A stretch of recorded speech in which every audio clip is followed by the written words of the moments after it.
Samantala, umani naman ng pagkundina mula sa iba't ibang bansa ang panibagong pangaharas ng China laban sa mga barko ng Pilipinas sa West Philippine Sea. Yan ang ulat ni Denise Osorio.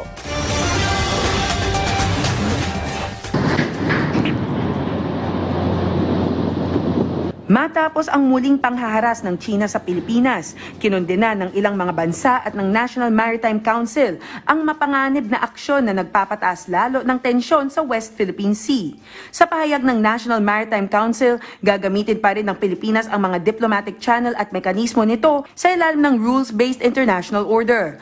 Patuloy rin na mananatili ang operasyon ng BRP Teresa Magbanwa sa West Philippine Sea at patuloy na igigiit ang ating soberanya sa mga maritime zone nito. Tiniyak rin ng NMC na hindi magpapatalo ang Pilipinas sa ginagawang harassment at agresibong ikinikilos ng China sa nasabing rehiyon. Tinawag naman ni US Department of State spokesperson Matthew Miller na isang provocative action ang ginawang hakbang ng China.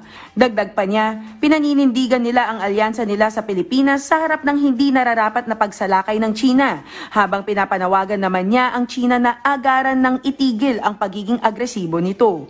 Anila, patuloy na itataguyod ng Estados Unidos ang freedom of navigation at iginiit na mauudyok ang Mutual Defense Treaty sa pagitan ng US at Pilipinas kung mauulit ang kung anumang pag-atake sa Pilipinas. Kinundena rin ng bansang Taiwan ang tahasang paglabag ng China sa international law.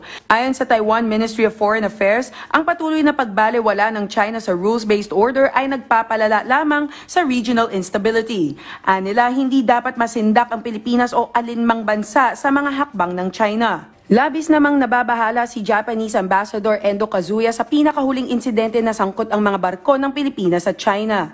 Aniya, mahalaga na magkaroon ng mapayapang dialogo sa pagresolba ng hidwaan alinsunod sa international law.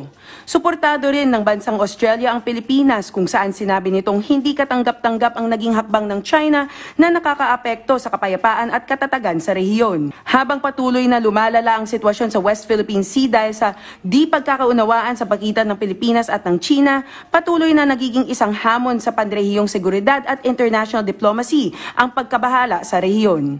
Denise Osorio para sa Pambansang TV sa Bagong Pilipinas.